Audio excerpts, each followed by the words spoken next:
Shalom semua warga kerajaan. Dengan penuh sukacita kita memasuki bulan yang baru. Dan bulan yang lalu temanya adalah Loving the King. Apa tanda kita mengasihi Tuhan? Kita mencintai perintah-perintahnya. 1 Yohanes pasal 5 ayat ketiga, inilah kasih kepada Allah, kepada Sang Raja. Yaitu bahwa kita menuruti perintah-perintahnya. Perintahnya tidak berat, not burdensome. Sebab semua yang lahir dari Allah mengalahkan dunia. Ya, bukan akan tetapi telah mengalahkan dunia. Dan inilah kemenangan yang mengalahkan dunia, iman kita. Siapakah yang mengalahkan dunia selain pada dia yang percaya bahwa Yesus adalah anak Allah. Semua perintah-perintah yang dari kepercayaan apapun itu berat. Perintah yang dilakukan dalam firman Allah itu tidak mungkin dilakukan oleh manusia karena lebih berat. Bayangkan Tuhan Yesus berkata, ya, Sang Raja itu berkata, engkau telah mendengar, jangan berzina. Tapi barang siapa melihat wanita dan menginginkannya dalam hatinya, terjemahan lain, bergerak syahwatnya, telah berzina dalam hatinya. Tetapi jaminan firman Tuhan ini perintahnya tidak berat. Kenapa? Karena kita sudah lahir daripada Tuhan. Dan dijamin bahwa kita mengalahkan dunia dengan iman dan percaya mengandalkan Tuhan Yesus.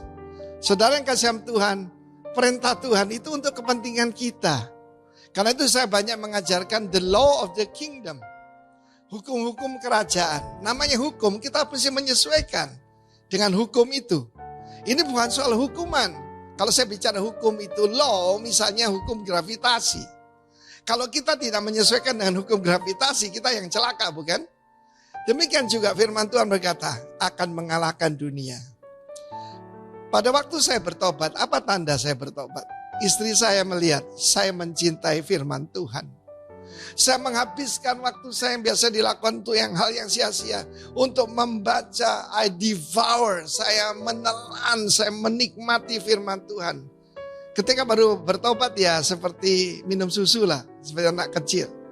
Lalu kemudian karena ya harus baca seperti nasi. Tetapi sekarang sudah delight. Menikmati firman Tuhan. Ketika aku menemukan firman-Mu, aku menikmatinya. Dan firman Tuhan berkata perintahnya tidak berat. Kalau kita mengasihi Tuhan, saudara yang kasih, perintahnya sama sekali tidak berat. Karena dia memberikan grace, multiplied grace untuk melakukan perintahnya. Karena Yesus berkata, hai datang padaku, mari kepadaku semua yang letih lesu berbeban berat. Berbeban apa itu? Perintah-perintah dari dunia ini. Barang siapa yang lahir dari Allah telah mengalahkan dunia. Dan inilah kemenangan kita. Our faith, iman kita. Saudara yang kasih Tuhan, ada kalau saudara mau cek apa betul-betul I love the King. Dia melakukan perintahnya. Yohanes 15 juga mengatakan begitu. Barang siapa mengasihi aku, dia melakukan segala perintahku. Bukan sebagian ya. Segala perintahku. Saudara yang kasih Tuhan, Tuhan itu bukan diktator, dia Bapak yang paling baik. Tapi yang tidak melakukan perintahnya ya rugi sendiri. Satu hari saudaraku ada orang terus telepon saya. Kenapa kamu mengajarkan persepuluhan? Saya bilang persepuluhan itu menguntungkan kita bukan? Karena persepuluhan itu ma'asir. Ya nilai tambah. Kamu tidak mau ya terserah. Perhatikan keadaanmu. Kamu selalu ditipu orang, selalu dimakan belalang. It's up to you. Karena perintah Tuhan itu tidak berat. Dan perintah Tuhan justru membuat kita ada di bawah kasih karunia Tuhan yang berlimpah. God bless you, warga kerajaan. Amin. Shalom. Bersyukur kepada Tuhan kita boleh kembali beribadah on-site lagi. Beberapa waktu yang lalu kita cuman ibadahnya online. Saya menghimbau warga kerajaan yang saat ini ibadah online di rumah masing-masing. Ayo kita ibadah sama-sama on-site di tempat ini. Saat ini COVID sudah melandai. Yang penting jaga prokes, Tuhan pasti tolong. Amin. Hadir. Baik, pada saat pagi hari ini ada sebuah pertanyaan sebelum saya memulai firman Tuhan. Pertanyaannya adalah seperti ini. Siapa saat pagi hari ini yang merasa, yang yakin bahwa dirinya itu adalah orang orang yang lebih daripada orang yang menang atau lebih daripada pemenang. Coba boleh angkat tangan? Oke. Puji nama Tuhan. Angkat tangan yang merasa yakin dirinya adalah orang-orang yang lebih daripada pemenang. Coba angkat tangan sekali lagi. Haleluya. Baik, ada satu ayat di dalam Roma 8 ayat 37, firman Tuhan berkata, tetapi dalam semua hal kita mendapat kemenangan sempurna melalui Kristus yang sudah menyatakan kasih-Nya yang luar biasa kepada kita. Dan saya mendapatkan di dalam sebuah terjemahan, yaitu the Bible in Basic English, di sana dikatakan, we are able to overcome all these things through His love. Overcome itu artinya mengatasi, tetapi saya ganti dengan kata menanggung. Jadi kita bisa menanggung segala sesuatu yang terjadi oleh karena apa? Kasih-Nya. Karena cintanya Tuhan kepada kita. Sekali lagi saya mau katakan bahwa orang yang menang itu, kalau kita berbicara mengenai kemenangan di dalam Tuhan, itu bukan berarti kita tidak pernah gagal. Kalau kita berbicara mengenai kemenangan di dalam Tuhan, itu bukan berbicara ketika kita itu tidak melakukan kesalahan. Kita pasti pernah melakukan kesalahan. Kita pernah menghadapi masalah-masalah. Kalau kita berbicara tentang kemenangan di dalam Tuhan, itu bukan berarti kita sehat-sehat saja dan tidak ada sakit penyakit. Kita bebas dari padang gurun, bukan. Tetapi kemenangan kita sebagai orang percaya, sekali lagi, bukan ditentukan oleh situasi dan kondisi kita. Tetapi kemenangan di dalam Tuhan ditentukan oleh apa? Respon kita terhadap situasi dan kondisi yang kita hadapi. Sekali lagi saya katakan bahwa kondisi situasi kita di depan itu tidak mudah. Dan kalau kita mau menjadi seorang pemenang atau lebih orang-orang yang lebih daripada pemenang, kita harus memiliki respon yang benar. Amin.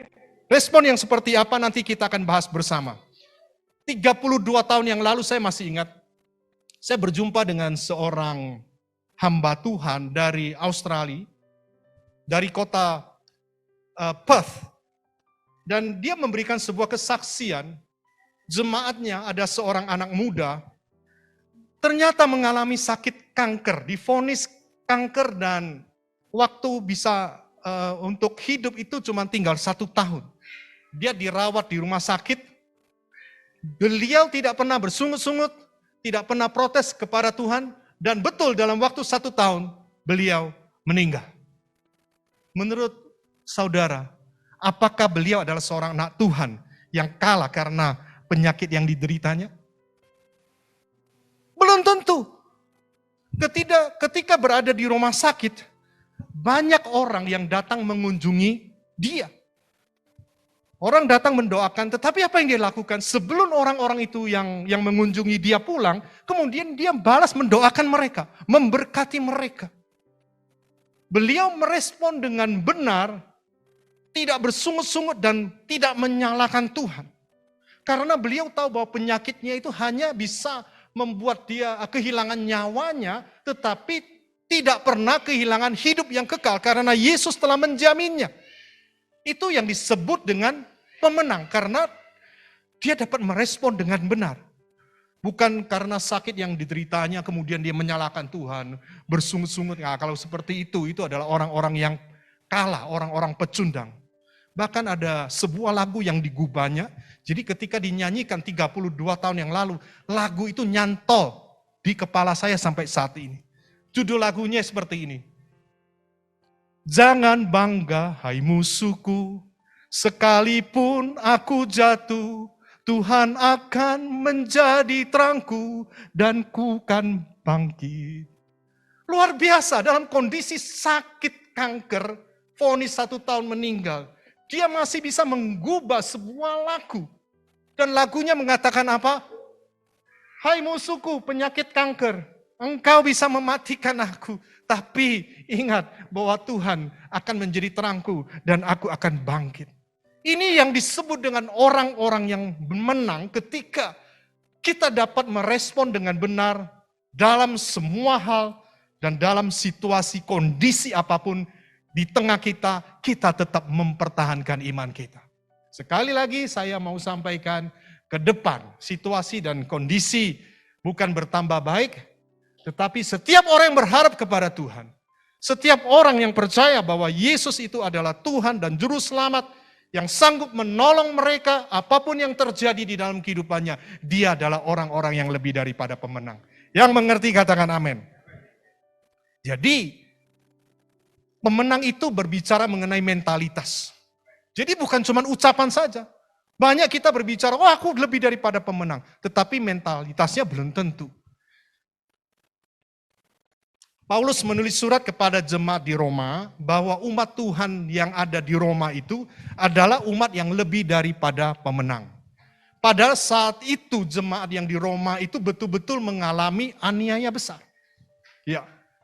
Saat itu Roma itu dipimpin oleh seorang kaisar yang jahat, namanya adalah Kaisar Nero. Kaisar Nero itu berambisi untuk membuat atau membangun sebuah kota yang baru, bahkan istana yang baru. Bagaimana caranya? Supaya bisa membuat sebuah kota yang baru, kota Roma yang baru, dan kemudian membuat sebuah istana yang baru. Caranya adalah dibakar. Dan betul, Nero menyuruh para kriminal, orang-orang jahat itu untuk membakar kota Roma. Kota Roma terbakar, dan setelah kejadian itu, Kaisar Nero mengkambing hitamkan orang-orang Kristen yang ada di kota Roma. Kaisar Nero berkata bahwa yang membakar itu adalah orang Kristen yang ada di kota Roma. Kemudian yang dilakukan adalah apa? Dia menangkap orang-orang Kristen yang ada di sana, dipenjara, mereka dianiaya, mereka disiksa, bahkan ada yang dibunuh, dipenggal, bahkan di dalam sebuah cerita tradisi, kepalanya orang Kristen itu dijadikan obor, penerang kota, ditaruh di mana-mana. Jadi kepala mereka itu dijadikan obor.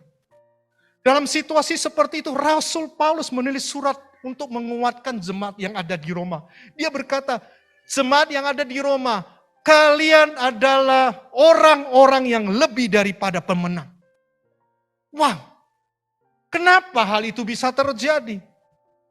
Apapun yang terjadi, Roma 8 ayat 35, siapakah yang akan memisahkan kita dari kasih Kristus? Penindasan atau kesesakan, atau penganiayaan, atau kelaparan, atau ketelanjangan, atau bahaya, atau pedang. Enggak ada yang bisa memisahkan kita dari kasih Kristus. Bahkan di dalam terjemahan ayat selanjutnya di dalam Message Bible, di sana dikatakan, they kill us in cold blood because they hate you. Mereka bunuh kita semua ini dengan darah dingin. Artinya apa? Tanpa belas kasihan. Tanpa ada perasaan, mereka membunuh orang-orang Kristen yang ada di Roma. Dan kenapa? Karena mereka membenci kamu. We are sitting ducks. Sitting ducks itu bebek-bebek yang sedang duduk, itu artinya begini. Orang yang tidak memiliki perlawanan. Orang yang tidak memiliki proteksi, perlindungan. Jadi orang-orang atau jemaat di Roma itu tidak bisa apa-apa, berbuat apa-apa. Jadi mereka seperti sitting ducks, they pick us off one by one. Jadi diambil satu persatu. Dibunuh satu persatu. Tetapi kemudian ayat yang ke-37, Paulus menulis, none of these faces us because Jesus love us. Tidak ada yang mengganggu kami. Kalaupun kami harus dibunuh sekalipun, hal itu tidak mengganggu kami. Karena kami tahu bahwa Yesus itu mengasihi kami. Sekali lagi, kemenangan kita sebagai orang percaya bukan berarti kita tidak punya masalah. Jemaat di Roma punya masalah besar. Mereka dianiaya, dibunuh. Tetapi hal itu tidak mengganggu mereka. Saat ini saya mau bertanya, apa yang sedang kita hadapi? Masalah apa yang sedang kita alami saat ini? Apakah itu mengganggu kehidupan kita? Justru kalau kita diizinkan punya masalah, kita harus memiliki respon yang benar dengan tetap beriman kepada Tuhan di tengah-tengah masalah yang dialami. Tidak mudah, tetapi this is the solution. itu adalah orang-orang yang lebih daripada pemenang. Warga kerajaan, biarlah kita semua itu memiliki pemahaman yang benar. Karena kalau kita tidak memiliki pemahaman itu, dikhawatirkan nanti yang kita tunggu-tunggu itu cuma berkat-berkat Tuhan. Yang kita tunggu-tunggu itu solusi dari Tuhan. Usaha jauh lebih laris. Kemudian yang kita tunggu-tunggu promosi jabatan di dalam pekerjaan kita. Yang kita tunggu-tunggu adalah kesembuhan. Saya katakan itu tidak salah. Tetapi kadang kita merasa bahwa apa yang kita tunggu itu terjadi. Kita tunggu-tunggu akhirnya terjadi. Dan kita menganggap kita adalah orang-orang daripada pemenang. Saya katakan bukan itu. Orang yang lebih daripada pemenang adalah orang yang tetap teguh. Di dalam kondisi apapun. Itu tidak mudah. Tapi kita harus teguh. Amin.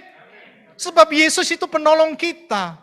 Kalaupun di bumi ini tidak ada pertolongan, saya mau katakan. Yesus telah mati bagi kita. Dan saat pagi hari ini kita akan ada bukti di mana kita akan mengadakan perjamuan suci. Itu bukti kasih yang luar biasa. Memberikan hidupnya bagi kita. Oleh sebab itu kalau hidupnya saja sudah diberikan kepada kita, apalagi hal-hal yang lain. Percaya dia pasti akan menolong kita. Dan bagaimana iman kita bisa tetap teguh dalam Tuhan? Cuman satu ayatnya ya. Di dalam Roma 10 ayat 17 versi mudah dibaca di sana dikatakan, jadi iman timbul dari mendengarkan firman. Kalau kita terus mendengarkan firman, maka iman kita akan semakin teguh. Yang mengerti katakan amin. Oke. Judul firman Tuhan yang saya sampaikan pada saat pagi hari ini adalah Delighting in King's Word. Menyukai, mencintai, suka dengan perkataan atau titah sang raja. Itu berbicara tentang firman Tuhan. Saya akan membahas dengan cepat 3 ayat. Di dalam Mazmur 1 ayat 1 hingga ayat yang ketiga. Perhatikan baik-baik, ini ada beberapa kunci. Di mana kita bisa menjadi orang yang lebih daripada pemenang. Ketika kita mencintai, kita menyukai firman Tuhan. Berbahagialah orang yang tidak berjalan menurut nasihat orang fasik, yang tidak berdiri di jalan orang berdosa, dan yang tidak duduk dalam kumpulan pencemooh, tetapi yang apa? Kesukaannya ialah Taurat Tuhan, dan merenungkan Taurat itu siang dan malam. Ia seperti pohon yang ditanam di tepi aliran air, yang menghasilkan buahnya pada musimnya, dan yang tidak layu daunnya. Apa saja yang diperbuatnya berhasil. Yang percaya katakan amin. Baik, Mazmur adalah kitab yang paling banyak ditulis oleh Daud. Daud menulis Mazmur yang pertama dan yang paling terkenal itu Mazmur 119. Itu ada 176 ayat dan setiap ayatnya itu pasti ada kata atau bermakna firman Tuhan. Salah satu kunci keberhasilan dan kemenangan daripada Daud adalah kesukaannya akan Taurat Tuhan atau firman Tuhan. Amin.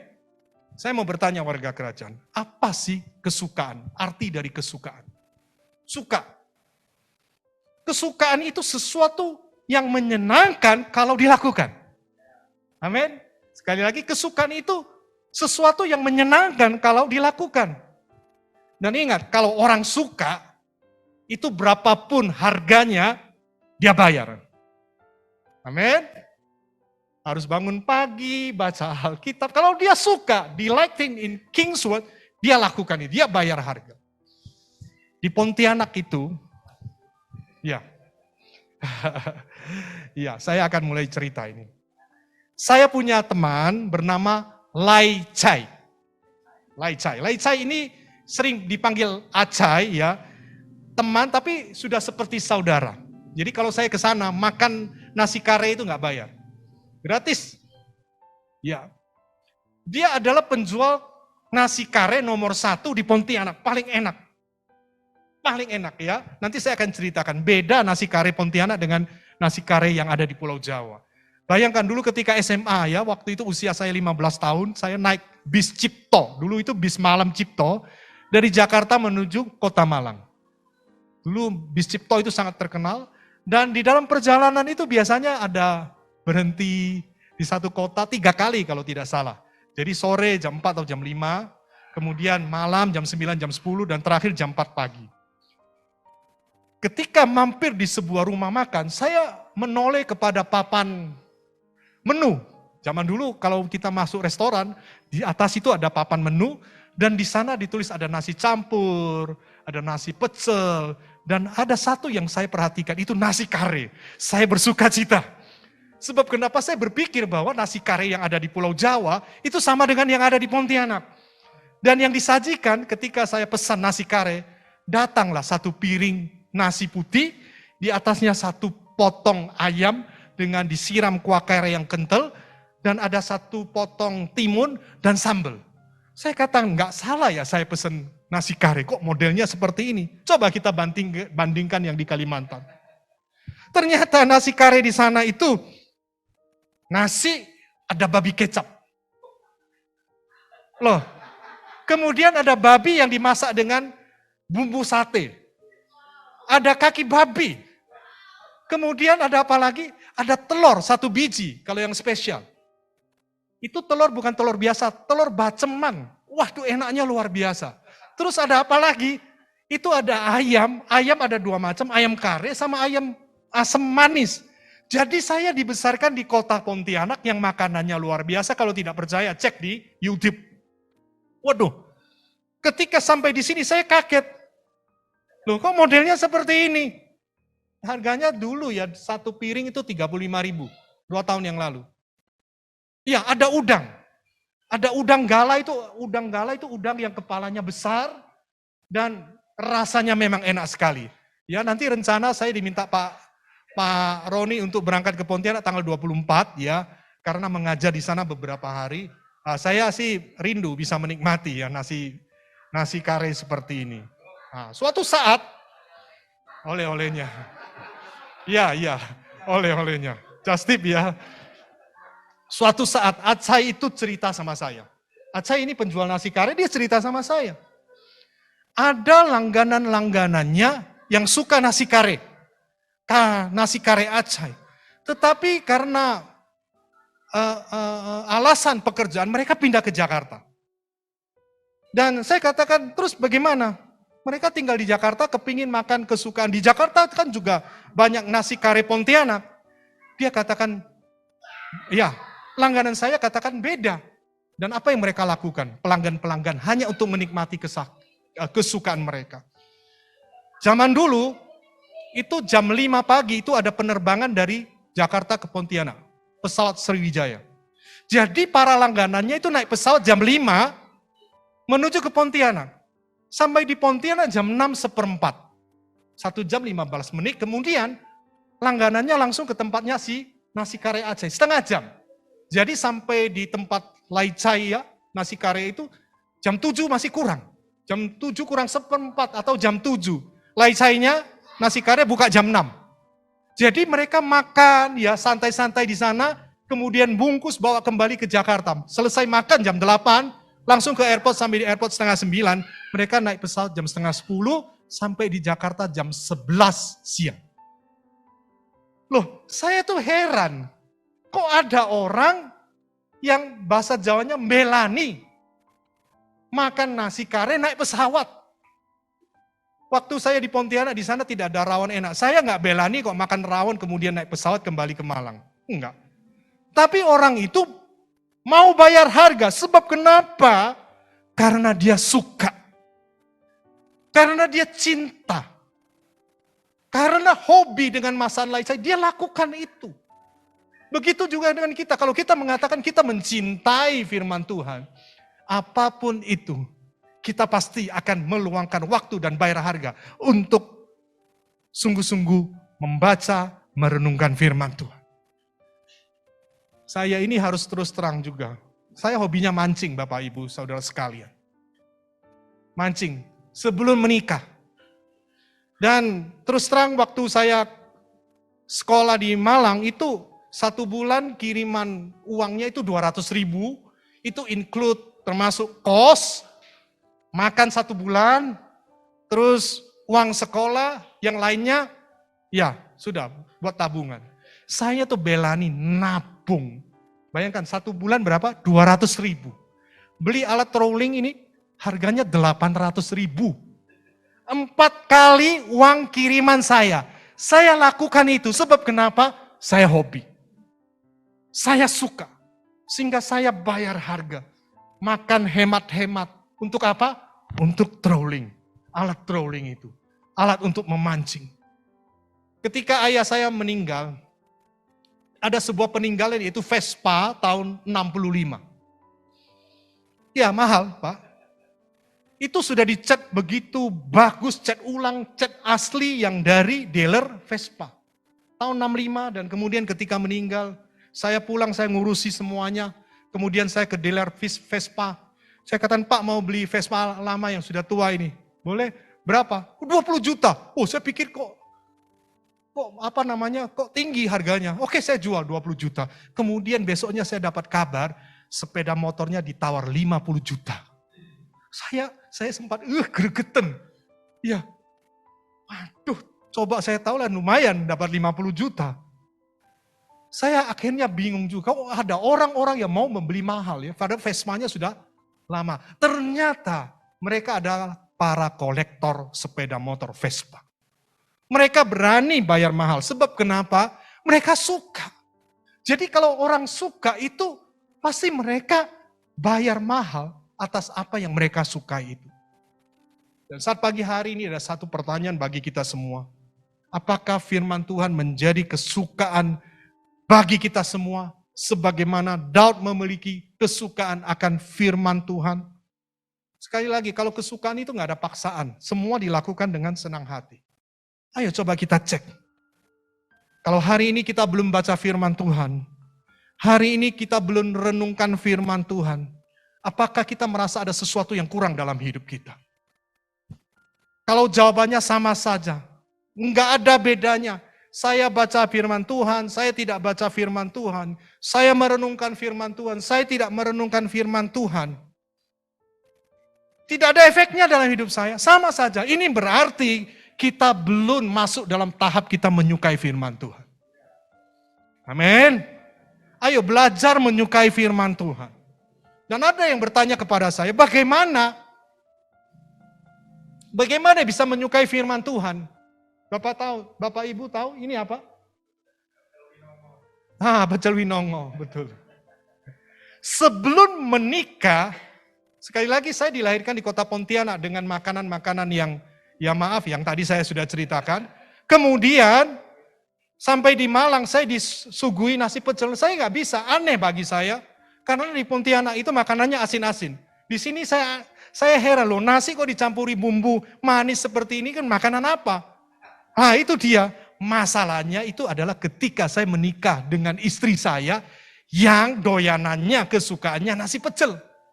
Dia pagi-pagi bisa makan nasi pecel, siang masih bisa makan nasi pecel, malam nasi pecel juga oke. Mateng wes, betul. Pagi, siang, malam makan nasi pecel bisa. Pada saat menikah itu pergumulan bagi saya. Sebab kenapa? Mau makan apa sayang? Nasi pecel. Waduh, kepala ini cenut-cenut. Saya nggak suka. Terus kemudian dia datang sama saya. Dia katakan, coba sedikit. Aduh rasanya nggak enak. Pertama agak terpaksa. Saya coba. Tetapi ada pepatah Jawa yang mengatakan apa? Trisno jalaran kulino. Lama-lama dirasa-rasakan, ya enak. Kok ya enak ya? Akhirnya sekarang ini salah satu makanan kesukaan saya itu nasi pecel. Jadi harus dicoba, harus belajar. Amin. Begitu dengan firman Tuhan juga. Coba kita mulai membacanya. Makan firman Tuhan. Kita mulai mengunyah firman Tuhan. Niscaya kita akan menyukai karena firman Tuhan itu manis. Amin. Seperti nasi pecel yang manis itu. Yeskiel 3:3.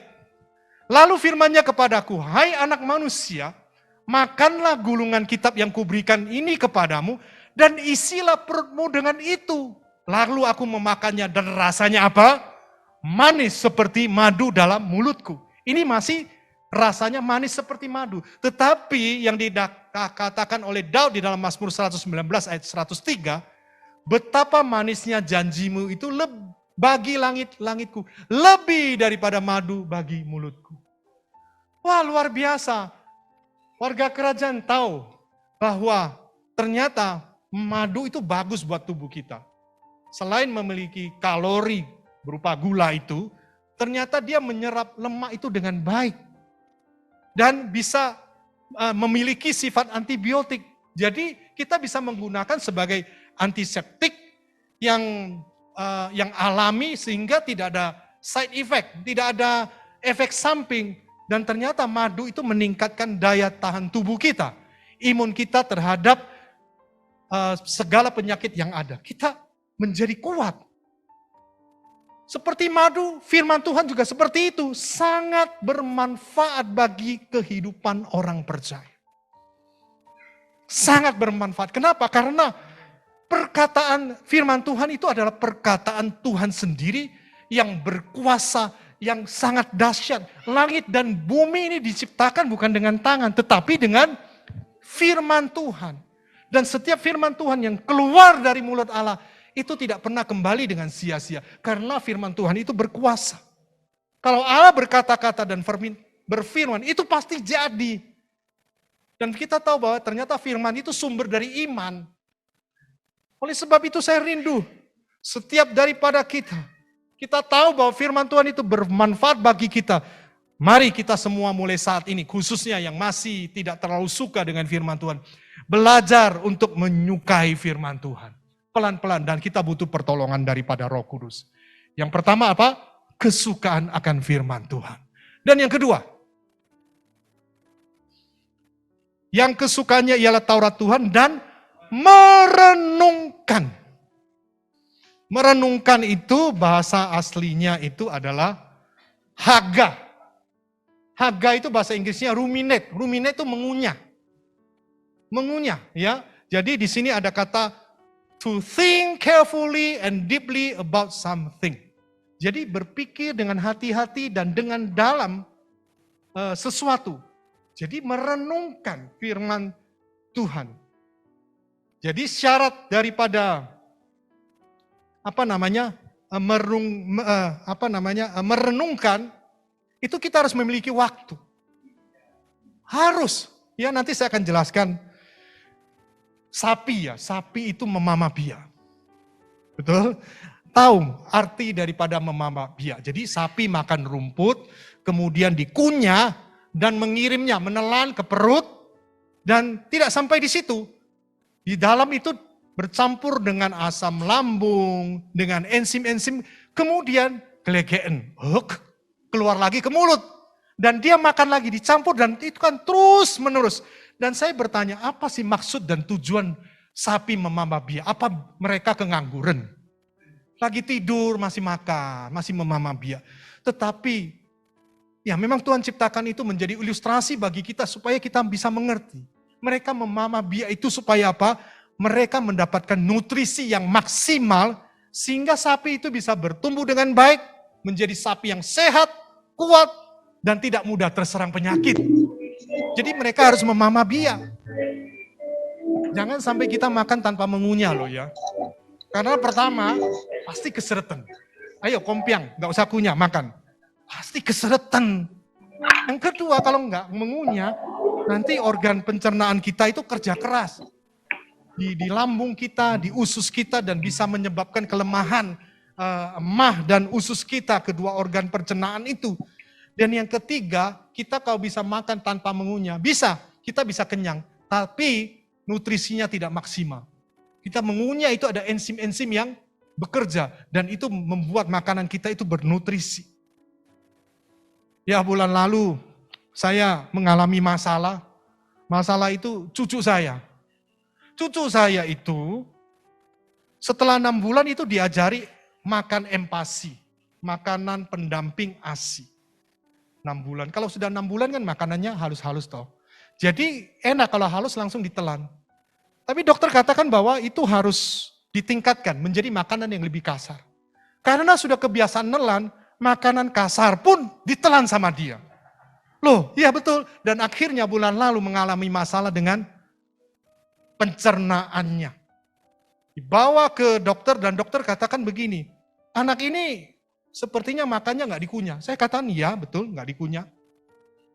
Wah ini harus diajar, nanti diajari bagaimana cara bisa mengunyah segala. Tapi anak itu memang kadang namanya bayi ya, kadang dia males, dia nggak dengarkan, dia telan lagi, akhirnya sakit emah anak itu. Muntah-muntah. Dan terjadi iritasi di lambungnya, karena kenapa? Makan makanan keras bagi bayi itu, maka emah itu akan mengeluarkan asam lambung yang lebih banyak. Dan itu menyebabkan bayi bisa sakit emah dan akhirnya minum Inpepsa. Sejenis obat emah. Yang sekarang kita lagi melatih supaya bisa mengunyah dengan baik. Begitu juga dengan firman Tuhan. Firman Tuhan itu perlu dikunyah, perlu direnungkan. Amin. Oke ya. Perhatikan kata-kata ini. Some read Bible in their free time. Some free their time to read the Bible. Saya mau tanya. Warga kerajaan itu tipe yang mana? Yang pertama adalah orang yang membaca Alkitab di waktu luang mereka. Tetapi yang kedua adalah orang yang meluangkan waktu untuk baca firman Tuhan. Warga kerajaan pilih yang mana? Yang satu atau yang kedua? Kita harus pilih yang kedua, luangkan waktu. Bukan membaca Alkitab ketika kita punya waktu luang. Enggak, kita yang luangkan waktu untuk firman Tuhan. Meditasi itu tidak bisa buru-buru. Tidak bisa dipercepat. Nggak bisa sambil makan baca renungan harian. Baca morning devotion. Baca King's Word. Nggak bisa. Kita harus sediakan waktu untuk mengunyah. Kita harus sengaja melepaskan diri dari semua gangguan, berbagai gangguan kehidupan kita. Mulai dari HP, mulai dari kegiatan-kegiatan atau tugas-tugas reguler kita. Supaya kita bisa memusatkan perhatian dan pikiran kita kepada Allah dan firman-Nya. Menutup telinga kita dari hiruk pikuk dunia, sekali lagi supaya kita berfokus kepada Allah dan memahami jalan-jalannya. Tidak sedikit agama non-Kristen itu juga mengajarkan meditasi. Ada kelompok sekuler yang melakukan meditasi, tetapi mereka mengosongkan pikiran. Tetapi bagi orang percaya, Alkitab mengatakan kita tidak mengosongkan pikiran kita. Tetapi justru kita menggiatkan pikiran kita. Kita mengaktifkan pikiran kita untuk memahami firman Allah dan mempraktekannya. Dan tentu saja itu perlu tuntunan Roh Kudus. Itu membuktikan sekali lagi waktu dan upaya. Oleh sebab itu sediakan waktu bagi firman Tuhan. Yang mau katakan amin. Sediakan waktu, jadi bukan waktu luang terus kita baca firman Tuhan, bukan. Dan yang terakhir, ini sesuatu yang lama, tapi saya mau katakan ini adalah yang baru. Sesuatu lama tapi dengan pengertian yang baru. Yang suka merenungkan firman Tuhan, ia seperti pohon yang ditanam di tepi aliran air, yang menghasilkan buahnya pada musimnya, dan yang tidak layu daunnya, apa saja yang diperbuatnya berhasil. Oke, saya mau bertanya. Apa ukuran seseorang berhasil? Kaya? Banyak uang? Punya banyak perusahaan? Bukan. Ben Sweetland, seorang penulis buku, dia berkata seperti ini. Success is a journey, not a destination. Keberhasilan itu sebuah perjalanan dan sebuah perjalanan yang panjang, bukan tujuan kita. Oke, sampai di sini. Sekarang pertanyaan saya, perjalanan yang seperti apa? Dia kata sukses sebuah perjalanan. Saya mau katakan, perjalanan yang seperti apa? Makanya berhasil, kita kembali lagi di dalam bahasa aslinya itu ada salak atau salak. Di dalam Hebrew, bahasa Ibrani 6743, ternyata di dalam strong definition, saya coba cari, saya renungkan. Ternyata berhasil itu berbicara mengenai orang yang prosper, yang makmur. Tetapi ada satu kata yang menarik buat saya, itu adalah come mightily. Orang berhasil itu come mightily. Saya cari lagi, artinya apa come mightily? Saya cari ayatnya. Come mightily, H6743. Selalu ada kata, and the Spirit of the Lord came mightily. And the Spirit of the Lord come mightily. And the Spirit of the Lord come mightily. Ayat yang selanjutnya dikatakan, and the Spirit of the God come mightily. And the Spirit of God come. And the Spirit of the Lord come upon David.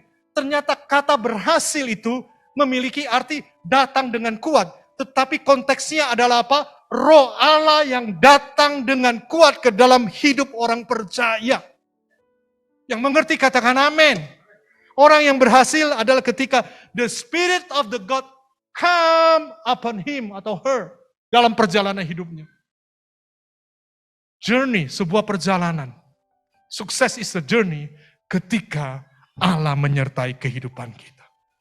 Yusuf disertai Tuhan sehingga apa yang dikerjakannya Alkitab mencatat menjadi berhasil. Roh Allah menghinggapi Simson sehingga ia memiliki kekuatan yang adikodrati. Allah berkuasa atas Saul. Dan apa yang terjadi? Alkitab mencatat, maka roh Tuhan akan berkuasa atasmu, engkau akan kepenuhan bersama-sama dengan mereka dan berubah menjadi manusia lain. Apabila tanda-tanda ini terjadi kepadamu, lakukan apa saja yang didapat engkau oleh tanganmu, sebab Allah menyertai engkau. Ini sebuah keberhasilan. Dan kita melihat lagi di dalam Samuel 16 ayat 13, Samuel mengambil tabung tanduk yang berisi minyak itu dan mengurapi Daud di tengah-tengah saudara-saudaranya. Sejak hari itu dan seterusnya berkuasalah roh Tuhan atas Daud. Daud seorang raja, sepanjang kehidupan Daud sebagai raja belum pernah mengalami satu kali pun kekalahan di dalam peperangan karena Allah menyertai dia. Dan saat pagi hari ini saya mau berkata, di depan kita itu tidak mudah. Saya terus terang mengalami berjumpa dengan orang-orang yang mengalami begitu banyak masalah yang berat, bahkan mereka mengatakan, oke, saya quit, saya tidak mampu lagi. Mereka angkat tangan, tetapi saat pagi hari ini kalau kita mendengar firman Tuhan, siapa mau menjadi orang yang berkemenangan lebih dari pemenang dan menjadi orang yang berhasil, yang disertai Tuhan? Dengarkan firman Tuhan pada saat pagi hari ini. Dan kesimpulannya adalah, ayo mari kita jadikan firman Tuhan menjadi kesukaan dalam hidup kita. Amin. Renungkan firman Tuhan itu siang dan malam. Dikunyah. Kita mengerti apa sih menjadi kehendak Tuhan di dalam kehidupan kita. Dan ketiga, apa saja yang kita perbuat akan menjadi berhasil. Karena the Spirit of God came upon us. Dia datang tinggal di dalam kehidupan kita. Maka kita akan menjadi orang-orang yang berhasil dan diberkati Tuhan. Amin. Mari kita bangkit berdiri.